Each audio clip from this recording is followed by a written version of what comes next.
Good people, good people, good people. Welcome back to the Gumptown Podcast, episode 161. I'm Doug B. If you tuned in to this podcast, thank you for your time and your attention. I really appreciate you giving it a shot. Today's guest is the founder and owner of Lions Den Cigar Club. I'm looking forward to this conversation, and I'm sure we'll all be inspired by his story. Let's chop it up with Brent White. Brent, how's it going, man? All right, how you doing today? Glad to hear that, and all is well on my end, too.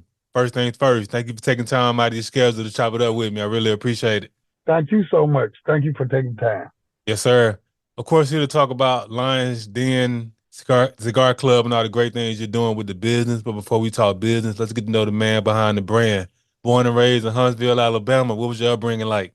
Well, I'm a military man. I spent 11 years in the military, and I was a diesel mechanic by trade. Okay. Well, thank you for your service, and that's definitely appreciate you for serving our country. Yes, thank you. Yes, sir. So just in terms of your upbringing in Decatur, I think I read it correctly. You from Decatur, Alabama? Yes, I'm from Decatur, Alabama. I went to Austin High School. I was an athlete. Went to Alabama A&M on scholarship, and things just took off. Went to the military, and that's where I learned my trade. And got out the military after 11 years, and I decided to come. Huntsville was just a little too close at the time, so I Mhm. moved to Montgomery. Yeah, I moved to Montgomery. Yeah.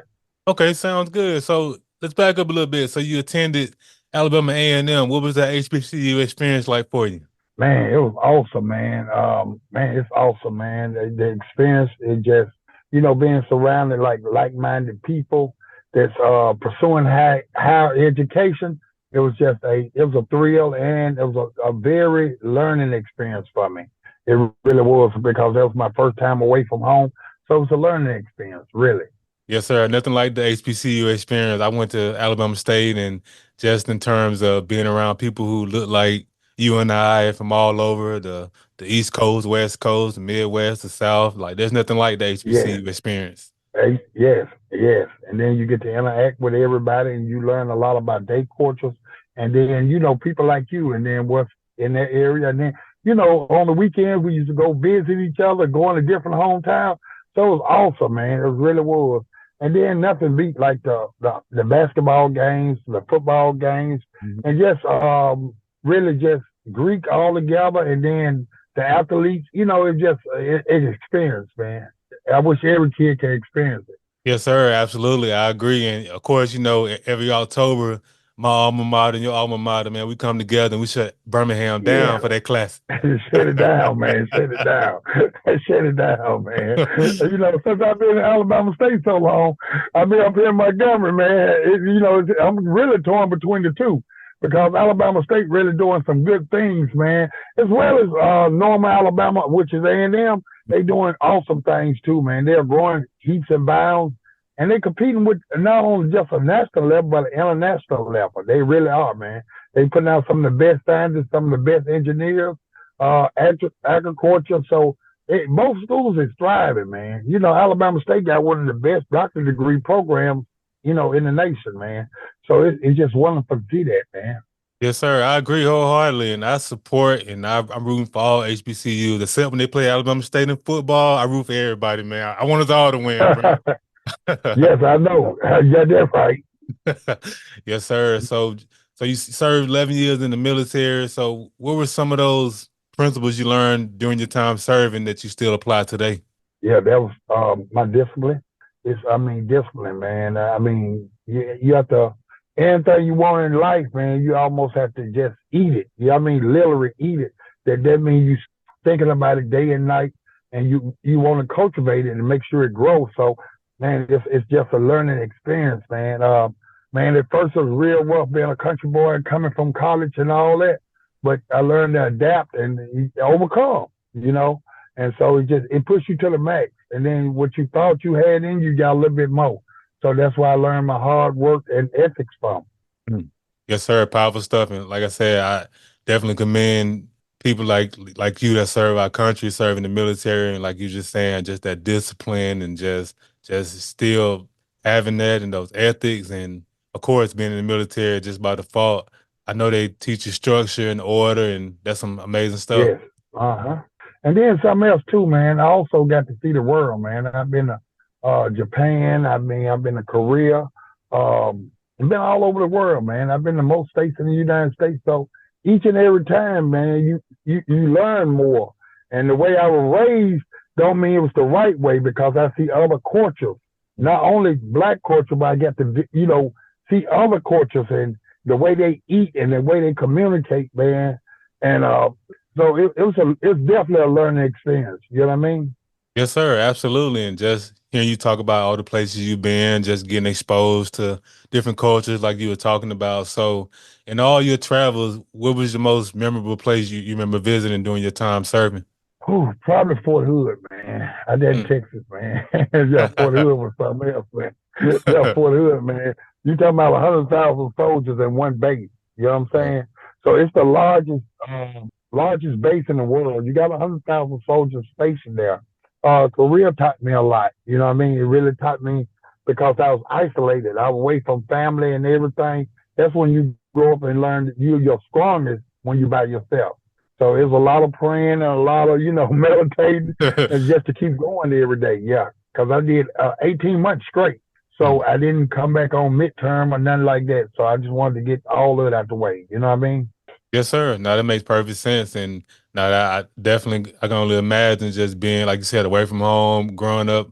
I mean, like we're similar from the perspective of growing up as country boys and being out of the country. And I mean, like, I know that was a complete culture shock being over there in Korea. It really was, man. Just being traveling and going, I realized, man, when I first went in, I was like 20, but I Mm. was doing ROTC through A&M. So when I first went in, I'd never been on a plane before. So just learn, boarding planes and stuff and learning to adapt and get to your duty station and then you got to interact with now HBCU. I was interacting with all my color, people like me, but now I'm on a whole nother level. Now I'm learning to interact with all people. Some Americans, it might be Koreans, it might be Japanese. You just learn to adapt and be able to get along with all people. You know what I mean? This is a survival skill, that. You know.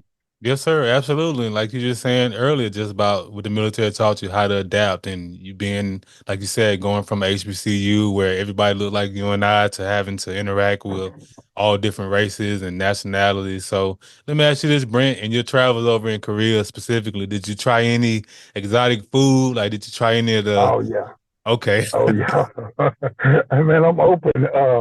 Actually, like dog is a delicacy. It's very expensive. It's bulgogi, but we Right. eat bulgogi. Bulgogi is beef, and bulgogi was dog. So it actually was a delicacy over there. Mm. So yeah, I got to eat yakimandu and all kind of different foods, man. And you know what? And the diet to me now is so important in black people because they put so much in food now. And so, I try not to eat out that much, man. I try to, stay pretty healthy and stuff. And when I get a chance to go to the gym, and I'm running a lot of hours right now, though. Okay. Yes, sir. Nah, that's good stuff. So you got a chance to really embrace the culture and try the cuisine over there and really just got embraced and engulfed in it, man. That's amazing stuff. And I appreciate you for sharing a little bit of your background. Yeah, okay, thank you. Yes, sir. So present day, you are the owner, founder, operator of Lion's Den Cigar Club. So when did you first discover your love for cigars? Oh man, actually throughout the whole military, I smoked cigars. And then when I got out, and I started to really appreciate them, and doing a lot with like pairing them with different whiskeys, and I pair them with coffee. Just seeing what the different tastes and just how they smoke and stuff. I became enthused. So I really then started embracing like traveling different places to go to different cigar lounges, like Florida, and I went to City Cigar in Atlanta, and I went to Cam Newton spot. So I just used to just start traveling, going all over the cigar lounges. I've been to most cigar lounges in Montgomery, so I just go to different cigar lounges. I like the experience. You know what I mean? Okay. Yes, sir. That's great stuff. Sounds like you said, you just got around the different cigar lounges and got a chance to and I'm pretty sure from them different environments, you got a chance to take notes and borrow some of the things you saw going on that you wanted to incorporate. Of course, put your own flavor on it, but I'm sure you got some inspiration going to those different spots. Yes, I did. And then so what I wanted to do was Man, actually on the side of town, which is the over there by the Woodland Road area, and there Mhm. was a need for a place that wasn't a club. So we're not a club. And so that was the thing that I wanted to incorporate somewhere where the older, mature crowd can go somewhere, and you just, if you don't want to be bothered, you might want to come in there and read a book, man. You know what I'm saying? Or Mhm. you might come in there with your laptop and you just, and then all the amendments in there, it just make it that more relaxing. We got Queen Anne chairs and leather sofas, so it just make it that much inviting. And we don't play no real loud music on the inside because that's where a lot of people come in and they just make. We have guys that come in and interact and they talk and laugh with each other, and then we have those guys that come in and really just had a hard day and just want a shot of old Southern and just sit down and smoke a cigar and just relax. And he be by himself. So we welcome all of that. You know what I mean? Mhm. Yes, As sir. well as we have some guys come in play cards. Some come in play dominoes. We have TVs all the way around. One of them is 86 inch, so you can see it from any angle you look at. So they come in watch football. Some just come in and read. Some come in and do work from the office. So we welcome all that. But the good thing about it, we have a patio. It's a little bit different. You can smoke on the patio, but a lot of people like to go out on the patio. We have a lot of live entertainment, man. So a lot of people like to come and just sit back and listen to the Premier Soul was there Sunday. So we have food, we have steak, chicken, just a lot of variety, burgers, wings. So you just come and just relax. But the thing is no nonsense. You know what I mean? It's for us just to come and relax and stuff, and you ain't really got to look over your shoulder every few minutes. Somebody standing over your shoulder. You know what I mean? So I mean, it's comfortable for the man you to come there and conduct business and have a drink, and the music not too loud. I can hear you, you can hear me, and we can conduct business. So that's the kind of environment we built. Mhm. Now that's amazing, man. I appreciate you for sharing that, and it sounds like you just described, grown and sexy, no nonsense, no Yes. BS type of vibe, and that's what we really need in Montgomery, man. Thank you for sharing that. Right, right. Yes. Uh-huh. And you know what? Actually on Thursdays we have free food. You can come out and I mean, I watched this weekend, last Thursday, two people made a connection and now they doing business together. So it's so good. Francesca helped me out a lot with that. So Francesca Henderson, she helped me out a lot with that. But you'll be surprised by who can take you to the next level. That's look just like you, got your same skin color, that's actually doing things that actually can take you to another level. You know what I mean? So that's wonderful. Anytime we come out and be able to network and be able to go to another level, and somebody that you met from Lions Den, man, it's a good feeling. Yes, sir. Absolutely. Powerful stuff. Nothing like networking and getting a chance to collaborate with other individuals, like-minded individuals. So, what exactly inspired the name Lions Den Cigar Lounge? Well, you know what? It's the characteristics of a lion. A lion have if you look at all the characteristics of a lion, he's the king of the jungle. You know what I mean? When he lay down, he lay down in the middle of the jungle. You know what I mean? Don't nobody bother him. And guess what? A lion never worry about what a deer think about it. You know what I mean? The deer constantly think about the lion, but the lion never worry about what the other animals think about him because he's the king. And when he stand up, the whole jungle got to bow down when he get hungry. So we want to incorporate that in our people. You know what I'm saying? That to be ferocious. You know what I mean? Mm. And all the good things. You know what I mean? It's being powerful movement and the things that we do. We want to be powerful in it. Yes, sir. Now, it make perfect sense and just a very organic way that you came up with the name. And Yes. now that's powerful stuff. So, whenever I have Yes. entrepreneurs on the And so platform like this, yes, sir. So, whenever I have go entrepreneurs, yeah. oh, yes, Go sir. I'm ahead. sorry. Go ahead. Go ahead. Go ahead. I'm sorry. Yeah, so I mean, just if you ever look up the characteristics of a lion and alignment, then you'll understand, how powerful they really are, and their body weight, their structure, how fast they are. So, man, a lion is an incredible animal. So I couldn't find anything else more fitting to name it, but the lion's den. Mm. Yes, sir. It makes perfect sense. And to your point, lions are fierce, ferocious. They're the king of the jungle. They don't care what a deer, a gazelle, a possum got to say about them that they just Right, run stuff. right. Hey, Yeah, that's right. Yeah. and when they stand up, you better get to running, unless you want So to yeah. break. You're right about that.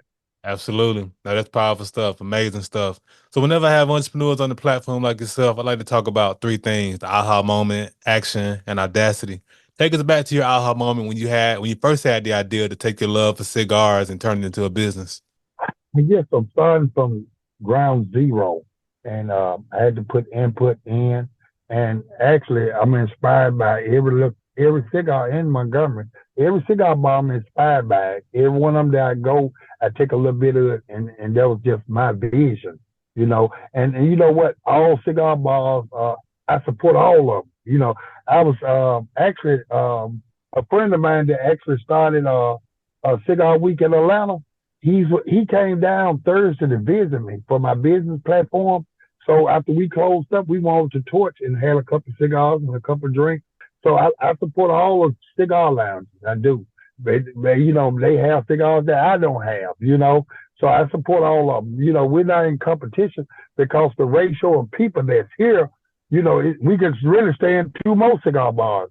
And that's what we have to learn. We're not in competition with each other. We here to provide a service for all. Hmm. Yes, sir. That makes sense. So just from your travels to different cigar lounges, you got an inspiration to launch the business. So from the time you decided you wanted to open Lions Den, how long did it take you to take action towards coming up with a name and getting the LLC and all that? Oh man, in the city of Montgomery is a process. And actually, I had a young lady, Latasha Hare, because I have a truck center that I run every day. So actually, I hired her to go in and build, put everything together, and she put it together.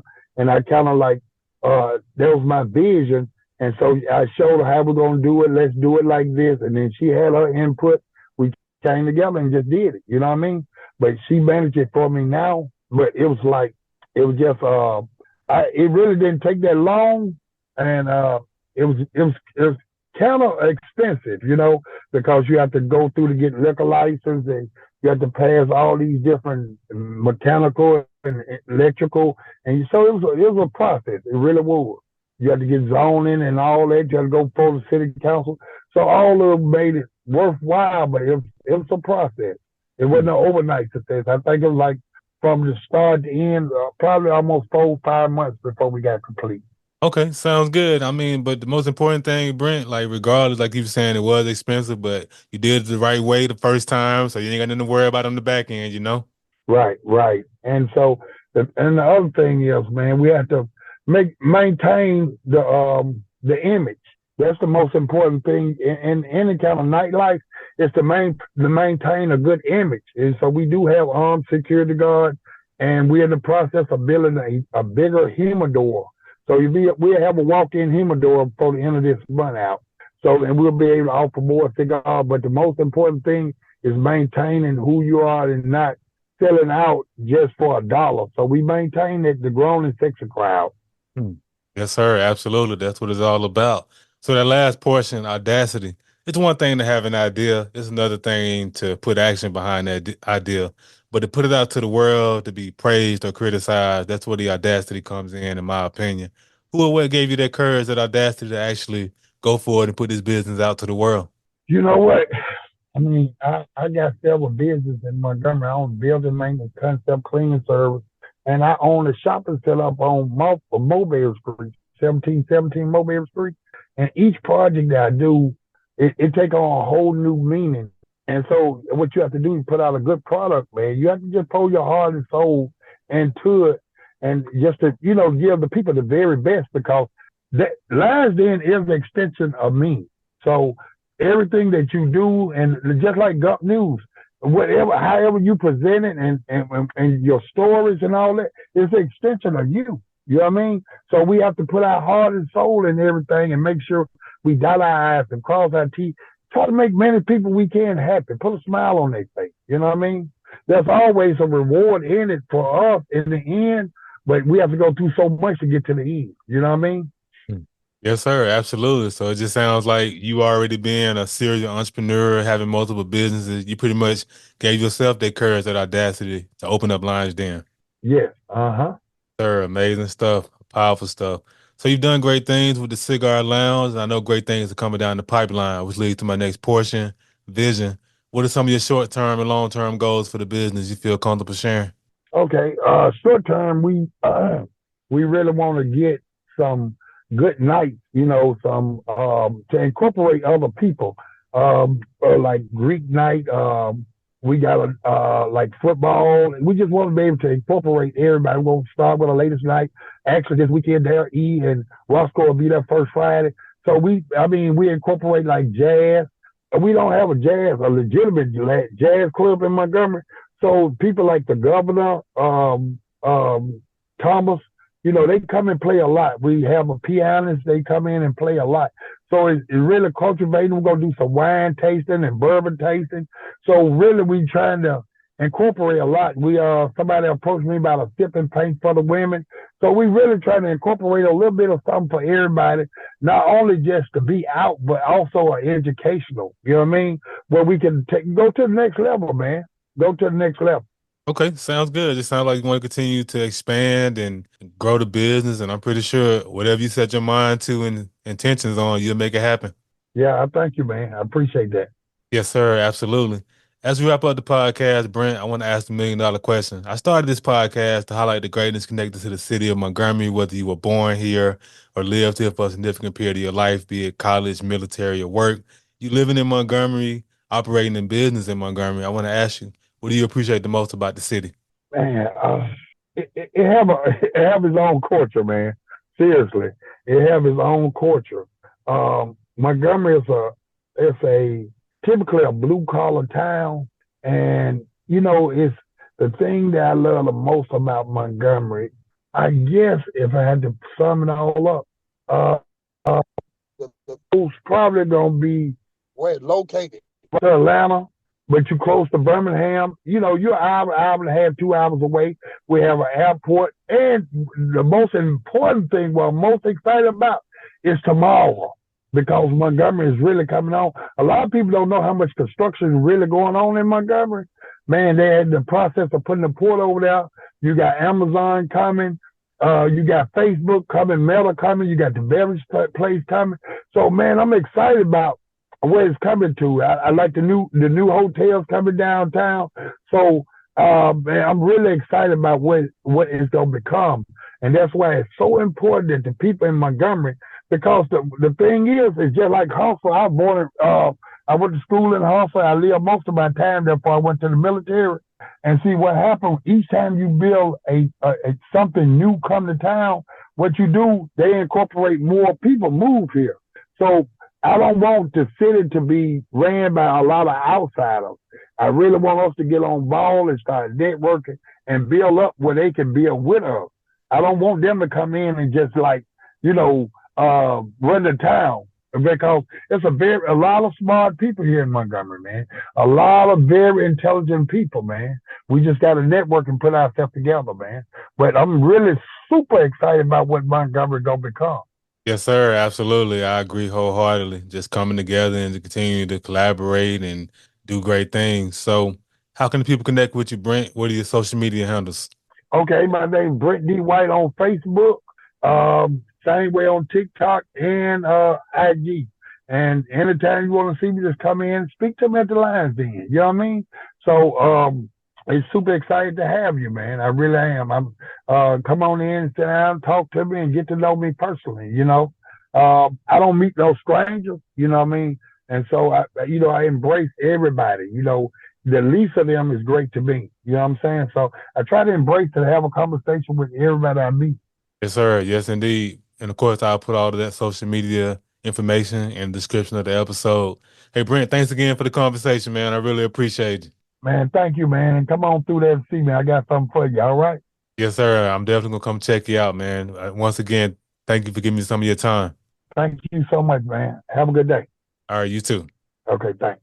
Good people, that concludes another dope episode of the Gumptown Podcast. In the meantime, in between time, y'all know what to do.